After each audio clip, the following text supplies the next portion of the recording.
And hello again from Fox News in Washington. Castro's reign in Cuba started in 1959, and over more than half a century, 11 U.S. presidents had to contend with him, including one crisis that took the world to the brink of nuclear war. Fox News Chief Washington correspondent James Rosen assesses Castro's complicated legacy. Tyranny overthrown, liberty restored. Seizing power in 1959, 32-year-old Fidel Castro was the very picture of a Latin American revolutionary, a charismatic orator and swaggering military leader. Swiftly aligning with Soviet communism, Castro forged a brutal dictatorship in Havana, jailing and torturing dissidents. He would survive a U.S.-backed invasion at the Bay of Pigs and assassination plots hatched by the Central Intelligence Agency. Cuban people have not yet spoken their final piece. In October 1962, the Kennedy administration discovered the Soviets had installed nuclear missiles on Cuba. Diffused after 13 days, the Cuban Missile Crisis saw JFK enforce a naval blockade around the island and mark the closest the world ever came to nuclear war. Socialismo o muerte. A thorn in the side of 11 American presidents, Castro outlived the Soviet state that propped him up, and Cuba's economy shrank in half. As the Western Hemisphere sprouted more democracies, Fidel and Raul Castro, who assumed power when his brother fell ill a decade ago, appeared increasingly anachronistic. President Castro, the people of Cuba. Still, the aged Castro scored a victory when President Obama ended a half-century of estrangement and restored diplomatic relations. Fidel, by then rarely seen, remained defiant, writing that Cuba hardly needed the United States. While his regime will go down in history as one of the most harshly repressive of modern times, Castro was not entirely without accomplishment under his rule. Cuba boasted literacy rates that were among Latin America's highest and infant mortality rates that were among the lowest. Chris? James, thank you, and we'll see you a little later on the panel. Relations with Cuba will soon become an issue for President-elect Trump. Joining me now from Mar-a-Lago, the Trump holiday retreat in Palm Beach, is Mr. Trump's incoming White House Chief of Staff, Reince Priebus. Mr. Priebus, during the campaign, Mr. Trump took a hard line about Barack Obama's efforts to restore relations with Cuba. Here he is in the campaign. All of the concessions that Barack Obama has granted the Castro regime were done through executive order, which means the next president can reverse them. And that I will do unless the Castro regime meets our demands. But Mr. Trump, in a statement that he issued yesterday about Castro's death, did not repeat that pledge. So the question, Mr. Priebus, is does Mr. Trump intend to follow through on his pledge to roll back Mr. Obama's opening of relations with Cuba? Yes, he does, Chris, and good morning, and thanks for having me. I think President-elect Trump's been pretty clear that, you know, there's nothing wrong with talking to people. He's been willing to talk to anybody, but we've got to have a better deal. We're not going to have a unilateral deal coming from Cuba back to the United States without some changes in their government. Repression, open markets, freedom of religion, political prisoners. These things need to change in order to have open and free relationships, and that's what President-elect Trump believes, and that's where he's going to head. Talking is fine, but action is something that will be required under President Trump. So let me make sure I have this clear, because he's calling basically for a revolution in Cuba, full political freedom, full religious freedom, releasing all the political prisoners. If he doesn't get that, he is going to reverse President Obama's executive orders? No, I didn't say that, Chris. I said that those were that's the suffering that's happening now in Cuba. But I do believe that in order for any sort of deal to take place, President-elect Trump is going to be looking for some movement in the right direction in order to have any sort of deal with Cuba. I mean, it can't just be nothing, and then you get total and complete cooperation from the United States. There has to be something, and what that something is, Chris, is yet to be determined, but I can assure you that he's going to require some movement or some schedule of movement in order to then schedule some kind of relationship with Cuba. But without knowing what those things are, there's nothing really more to talk about other than there isn't going to be a one-way relationship from the United States to Cuba without some action from the Castro administration. But just to pin this down, if he doesn't get whatever it is that he wants, would he reverse President Obama's opening to Cuba? Well, absolutely. I mean, he's already said that that would be the case. I mean, and what that deal is yet to be determined, but there is going to have to be some movement from Cuba in order to have a relationship with the United States. And I think the president-elect has been very clear about that, and I'm just restating that position. While the president-elect is making progress on naming his team, it seems that something close to open warfare has broken out over his deliberations about choosing a Secretary of State, especially when it comes down to consideration of Mitt Romney. Well, before you laugh, let me make about open warfare. Well, let me make my case. Okay, go ahead, Chris. If I will. Okay. All right, make your case. Then you can make fun of me, particularly in the consideration of Mitt Romney and Rudy Giuliani. Let me put this on the screen. Transition official Kellyanne Conway tweeted this on Thanksgiving. Receiving deluge of social media and private communications about Romney, some Trump loyalists warn against Romney as Secretary of State. And key supporter Mike Huckabee said this. There's only one way that I think Mitt Romney could even be considered for a post like that, and that is that he goes to a microphone in a very public place and repudiates everything he said in that famous Salt Lake City speech. Mr. Priebus, does Mr. Trump consider that appropriate for top advisors to lobby him in public about people he's choosing? Is that the kind of White House's chief of staff that you're going to run? And must Romney apologize to get the job? Okay, so let me kind of package this up for you. There are a lot of opinions as far as this topic and many other cabinet positions. But I think what President-elect Trump has said is that, as he said, the entire campaign, he's going to hire the best people possible. So he's going through this process. He's interviewed and talked to Governor Romney. He's talked to the mayor. He's talked to others like General Kelly. He's going to be talking to more people next week. He's going to be making the best decision for the American people. It isn't a matter of warfare. I mean, there's a lot of opinions about this. And yes, it is a sort of a team of rivals concept if you were to go toward the Governor Romney concept. But I think that should tell all Americans about where President-elect's head's at, which is a place that will put the best possible people together for all Americans, no matter who you are, what religion, whatever your opinion is. He wants to move forward looking through the windshield and not the rearview mirror, and that's where President-elect's head is at, and I think it's a great place for Americans. Is Romney going to have to apologize for the very harsh things he said during the campaign in order to get the job? Well, I'm not going to do the play-by-play, Chris, on what's going to be required or where things are at. I think things are moving forward. I think President-elect Trump's going to keep talking to the right people and get opinions on what the right decision would be, but ultimately it will be his decision. And I can just assure the American people the fact that he's actually even flirting with the idea of choosing a rival should tell the American people where he's at, which is the best place for everyone in this country. Let me ask you quickly about another name that's being mentioned for Secretary of State, and that's General David Petraeus. Now, during the campaign, and you and I well remember this, Trump hammered Hillary Clinton for mishandling classified information. Petraeus was convicted for that same offense.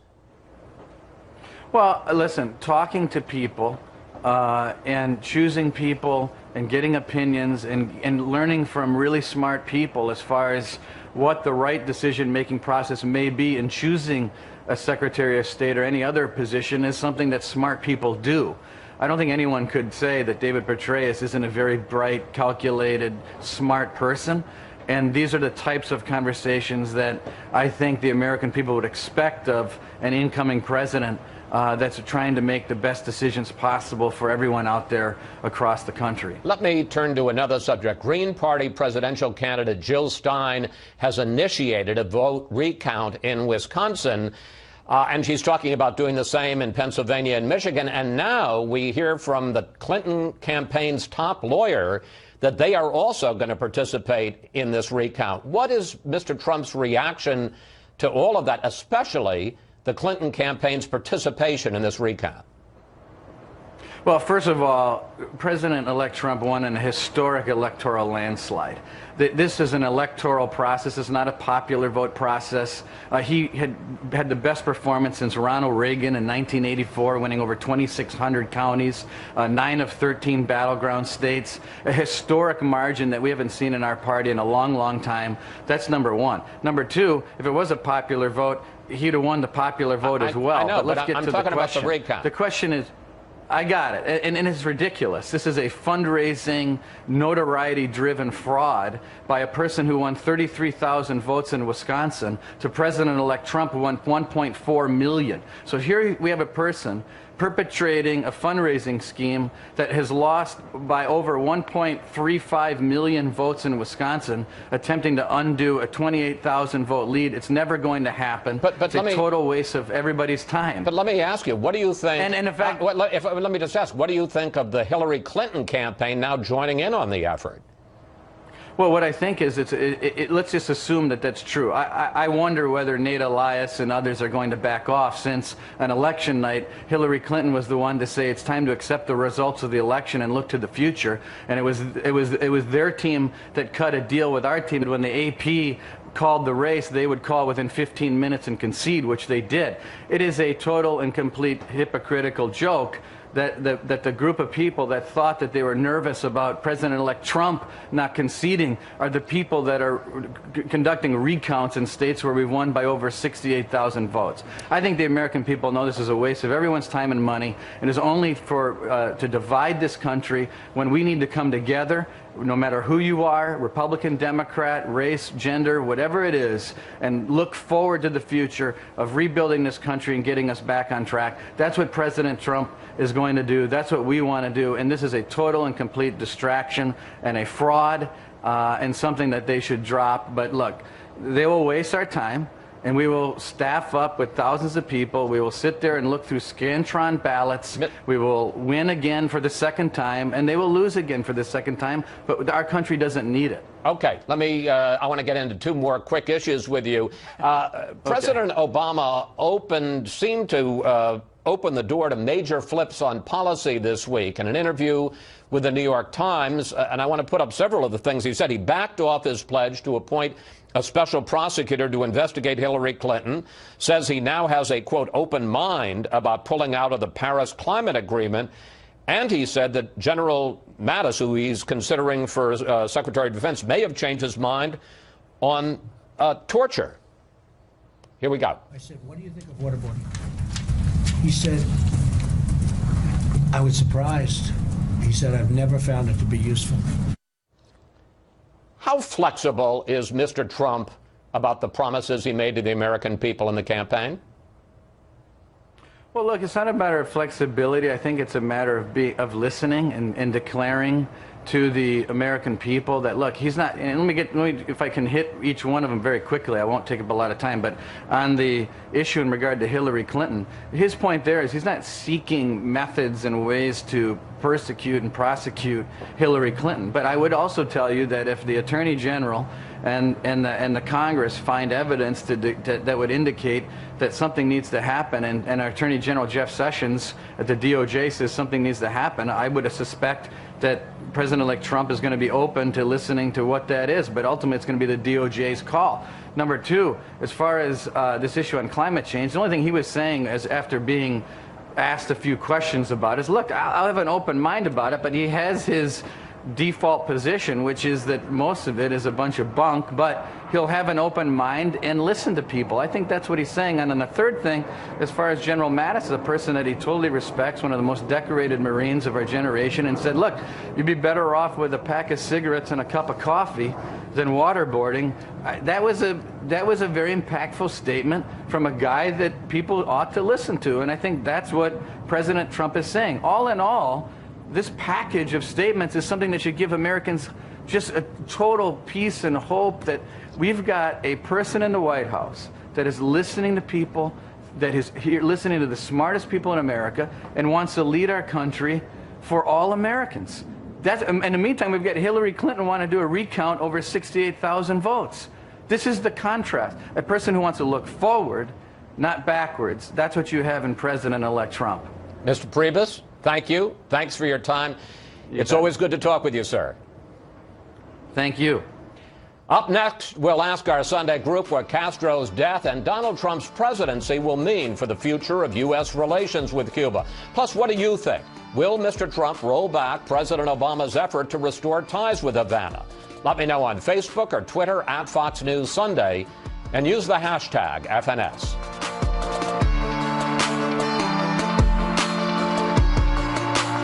And it's time now for our Sunday group. Michael Needham, head of Heritage Action for America. The Wall Street Journal's Washington bureau chief, Gerald Seib. Julie Pace, who covers the White House and the transition for the Associated Press. And Fox News chief Washington correspondent James Rosen, editor of a collection of William F. Buckley's eulogies. It's called A Torch Kept Lit, and I can tell you it's a good read.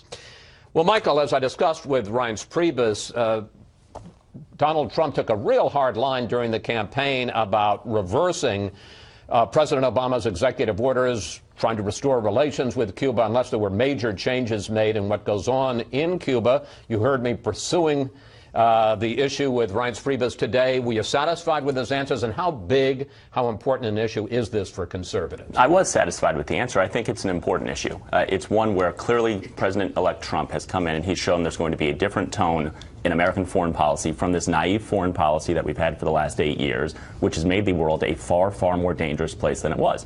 And if you look at President-elect Trump's statements yesterday and the strong moral tone that he took, placing America firmly on the side of the Cuban opposition rather than the oppressors, and compare that to the kind of degradation of the left from President Obama's antiseptic statement to this absurd statement from Justin Trudeau, the Prime Minister of Canada, to Jill Stein's tweet, which was just offensive and something you would never imagine anybody in America with a moral compass saying.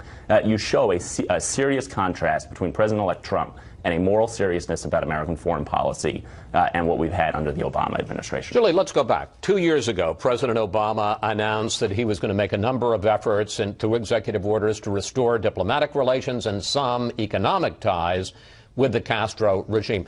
How locked in is that, or can President Trump simply reverse it with a stroke of a pen, as he says he can? Almost all of it can be reversed. It was implemented through executive orders. There are some regulatory changes that have been made. So most of it is able to be rolled back. What I think will be most interesting, though, to see will be how Trump responds as a businessman. Because one thing that is happening is that you have enormous U.S. investment from airlines, cruise ship companies, hotel companies, telecom companies that are on the ground in Cuba right now. They have long-term investments that they've planned out.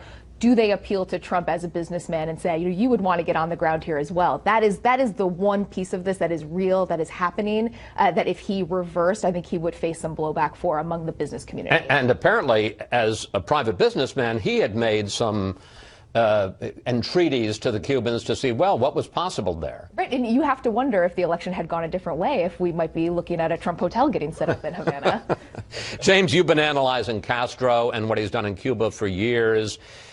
From this vantage point, and you did a very interesting obituary piece for us at the top of the show, how do you assess his legacy? I think historians will regard it almost uniformly as enormously destructive for the Cuban people and for the Western Hemisphere. This is reflected in any number of metrics we might employ, such as GDP, just the caliber of the air quality and the infrastructure in Cuba. And even if Raul Castro were inclined to move swiftly toward a liberalizing of political freedoms and market freedoms and all the rest of it, which there's no indication he's that ready to do, it would still take, I think, decades before Cuba could fully recover from the Castro legacy. You know, I've learned this from talking to people over the last 24 hours. There are an awful lot of people. I don't know how old you were during the Cuban Missile Crisis or whether you were even born yet. I mean, take us back to the momentousness of that moment back in 1962. Sure. What you had was President Kennedy, fresh from this disaster at the Bay of Pigs, confronted where he tried to overthrow Castro. It was a U.S.-backed invasion of Cuba that didn't work and was poorly executed, confronted with the installation of nuclear missiles 90 miles from our shores, and a lot of debate in the Kennedy administration, in the senior councils of the National Security Council and so forth, about what action he should take. And some were arguing for preemptive strikes on the Cubans and so forth. Kennedy, in the end, quietly used diplomacy and secretly agreed to withdraw some of our missiles from Turkey that were aimed at the Soviet Union in exchange for the withdrawal of these missiles from Cuba. But for folks who weren't alive then or were too young, it was as close as we've ever come to a nuclear war with the Soviet Union.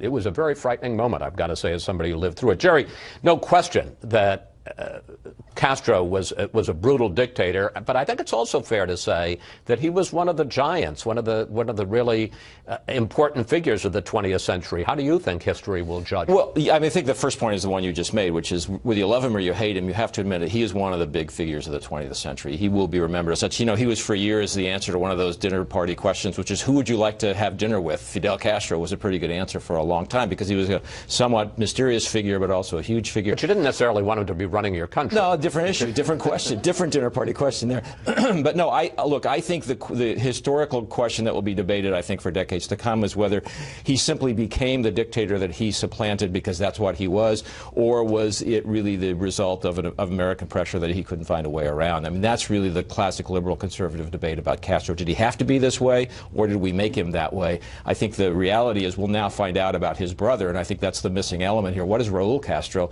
He's got a chance here to make some changes. It's not at all clear he wants to do that. One of the things that clearly he was in the very center of the stage in the Cuban Missile Crisis, but that was more than a half century ago. Why do you think he has continued to be such a source of fascination, certainly in the U.S. and for a large part of the world, this half century? Well, I think for a couple of reasons. One, he was the last holdout. You know, he was the last communist holdout, really, in many ways. But I also think there was a fixation with Castro that took hold in the Cuban-American community here. They developed a political voice that was unmistakable, and you couldn't really ignore it entirely. And I think Castro didn't give in. I mean, he could have easily figured out a way in, say, the Jimmy Carter administration to create the rapprochement that happened in the Barack Obama administration, but he dug in his heels, and that never really happened. You talk about the role they played. I covered a number of politicians, particularly Republicans, who running for president would go down to South Florida, and I'm sure we've all done that, and they would pay their respects and sound the anti-Castro alarm to the Cuban Americans.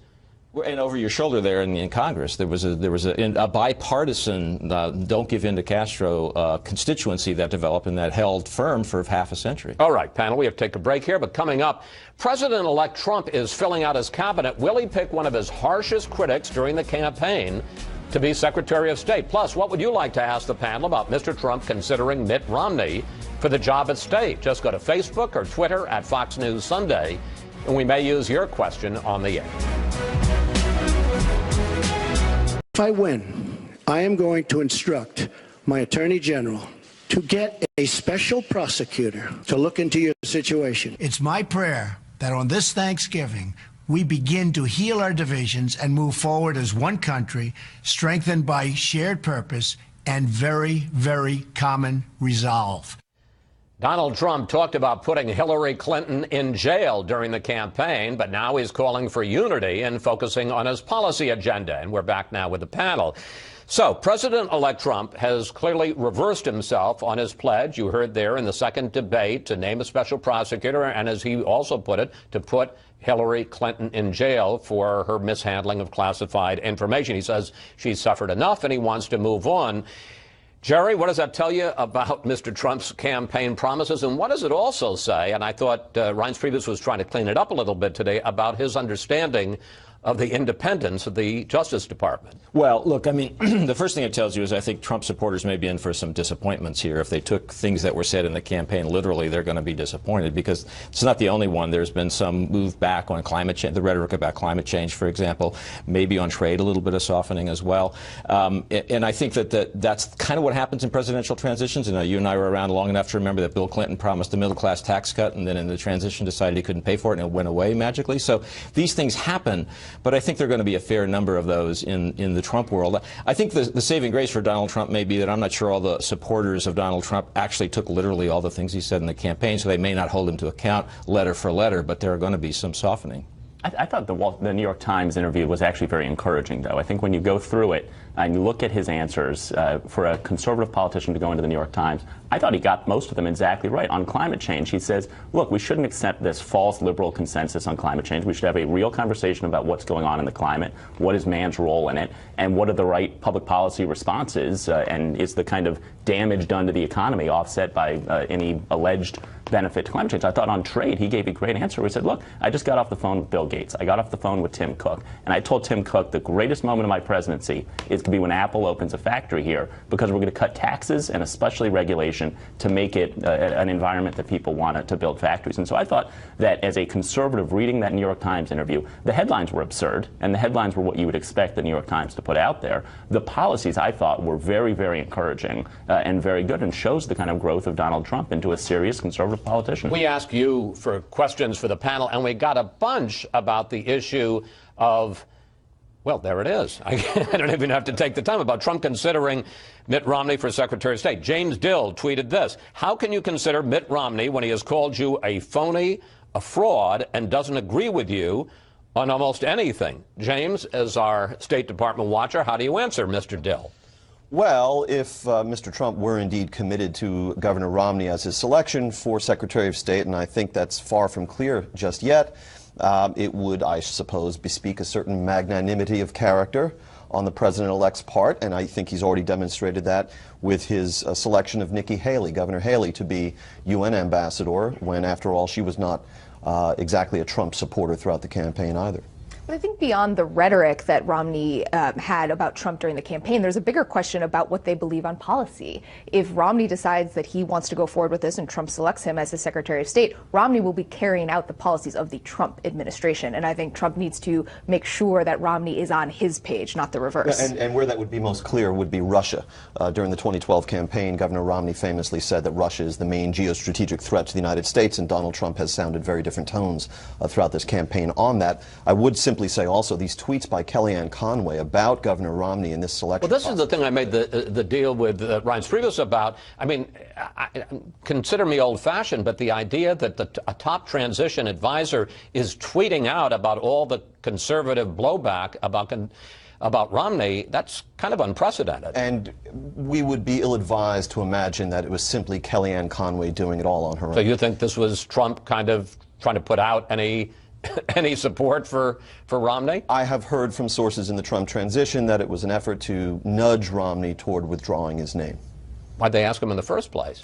Well, look, it didn't make Donald Trump look bad to have Governor Romney coming all the way to Bedminster, New Jersey to be seen with him. But look, I think that this is one of the important things that happens in a transition. You can use personnel decisions both to reinforce your policy, but also to sort of broaden out the base. And this was an unusual campaign in which there was a narrow base of support within the Republican Party.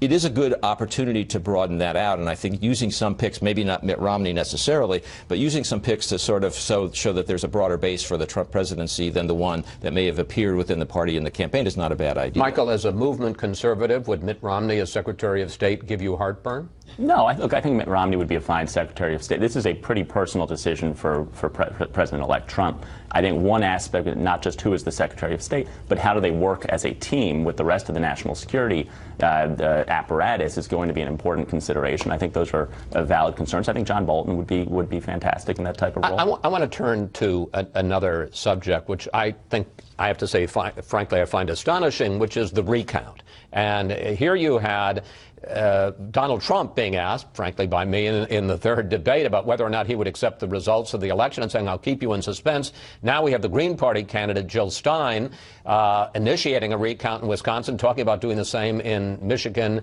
and Pennsylvania. You can kind of understand it from her point of view. She's trying to raise money and build up her name.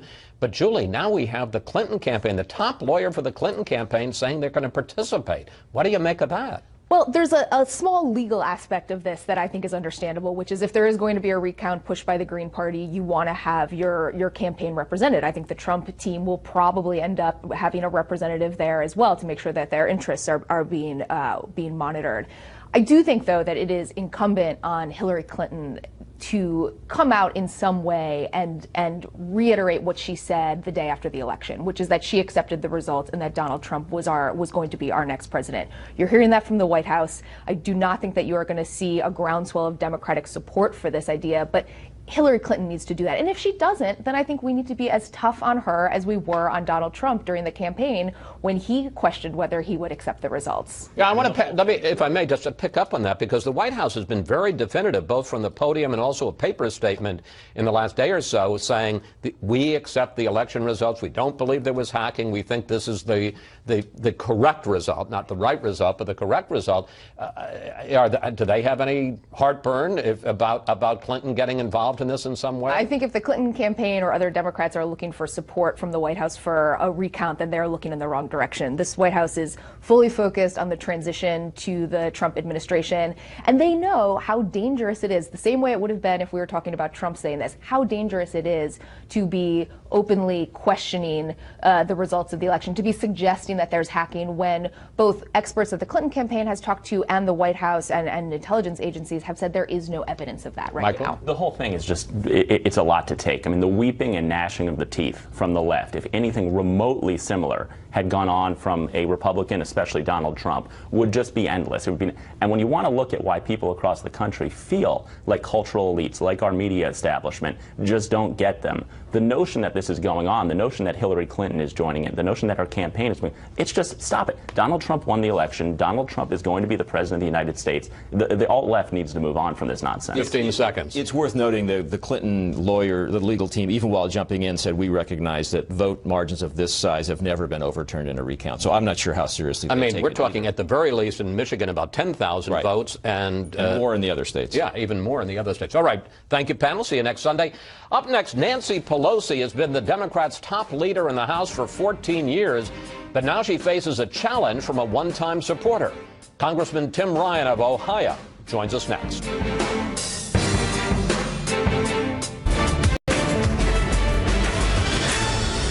A look outside the Beltway at Youngstown, Ohio, an old steel town that's in the congressional district of our next guest. On Wednesday, House Democrats choose their leaders for the new Congress.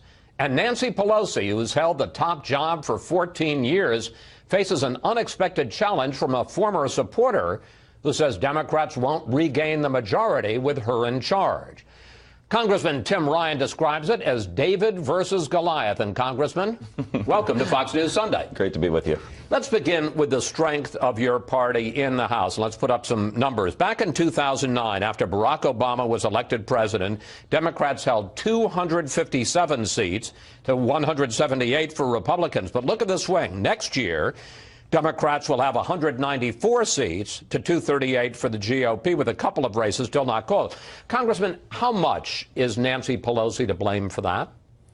Well, I want to talk more about moving forward, but we lost a significant amount of seats in 2010. Didn't really do well in 14. Lost again, didn't do well in 12. Lost again in 14, and we only picked up 6 seats the last time.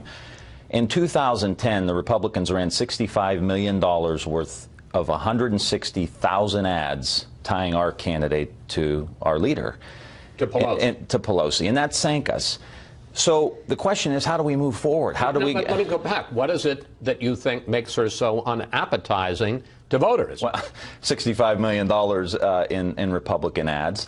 I think our failure as a caucus has been not to focus on economic issues. I think and I'm supportive of all the issues that we talk about, but you need a robust economic message that covers everybody, and we failed to do that, I think, consistently in the last 6 or 7 years. We're going to get to your platform in a minute, but I want to talk about the state of the party, because I want to look at some other numbers about where House Democrats are from now in the country. And let's put this map up. More than 1/3 of the members in the new House, Democrats, come from just 3 states, California, New York, and Massachusetts. Almost 2/3 are from either the West Coast or the East Coast. Are Democrats no longer a national party? And if 2/3 of them come from those 2 coasts, isn't a San Francisco liberal like Nancy Pelosi a shoo-in to get reelected?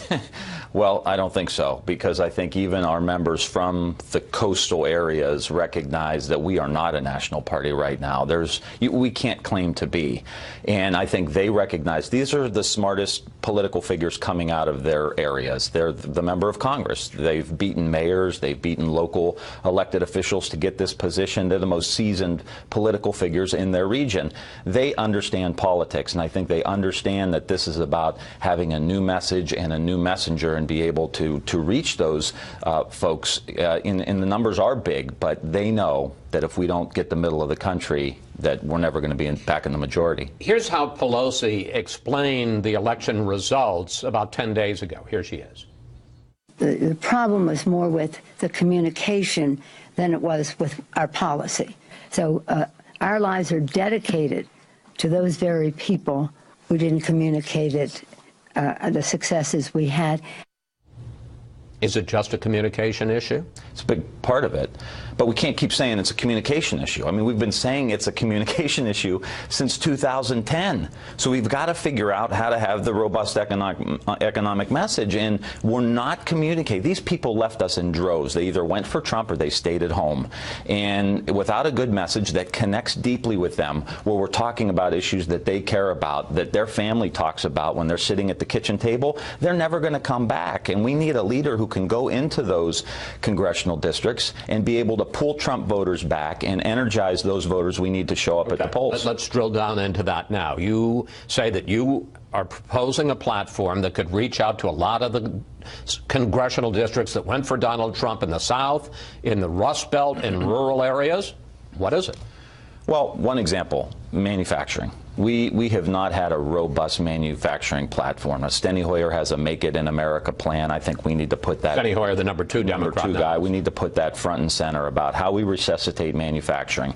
And we need to have the discussions about what's the tax code have to look like, what are the investments we have to make, what's the next generation of advanced manufacturing look like, additive manufacturing, which is the 3D Well, I want to get a little bit into that, because I've been going out with politicians since 1980. Ronald Reagan, who went to steel factories in Pittsburgh and said, we're going to bring these back.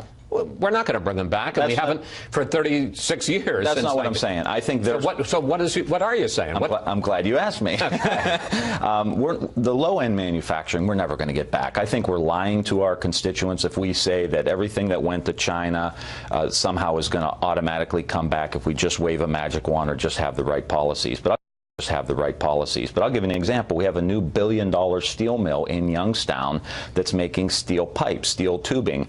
That's an opportunity for us with some more high-end advanced manufacturing, the stuff that really takes a lot in aerospace. I think the clean energy economy is a boom, and I don't think Democrats ever quite talked about clean energy as a way to resuscitate manufacturing. If you look at a windmill, Chris, 8,000 component parts, gear shifts, hydraulics. There's a mile of concrete, a sidewalk mile of concrete in a wind turbine. These are things that we make in places like Youngstown, Gary, Indiana, Milwaukee. So if we're going to resuscitate manufacturing, a strong move to a clean energy economy is not just good for the environment, but it's good for places like the ones I represent to bring those jobs back. But give Nancy Pelosi her due. She's a master fundraiser. She has been extraordinary in keeping the House Democratic caucus unified. Let's talk about Tim Ryan, because critics say that you've been in Congress 14 years and you haven't left much of a legislative mark. They say, in fact, that the 2 biggest issues you pushed are, one, that you host meditation sessions every week on Capitol Hill, and then you got some federal money to teach, quote, mindfulness to students in your district. I mean, it's not much of a legislative record for 14 years, sir. Well, I sit on the Appropriations Committee, and let me say, first and foremost, I think that the Capitol could use a little mindfulness. I think we could all turn the dial down a little bit and start talking to each other like human beings. Maybe we would be able to get stuff done. And I think it's important that we have a mindset that keeps us aware and focused on the issues at hand, as opposed to getting tossed around. But you think that's going to win Trump voters? He's the meditation guy? Well, I think it's a part of an innovation in education. I mean, if you look at social and emotional learning, which I got the money from, they just did a meta-analysis a few months ago of 300,000 kids who are participating in social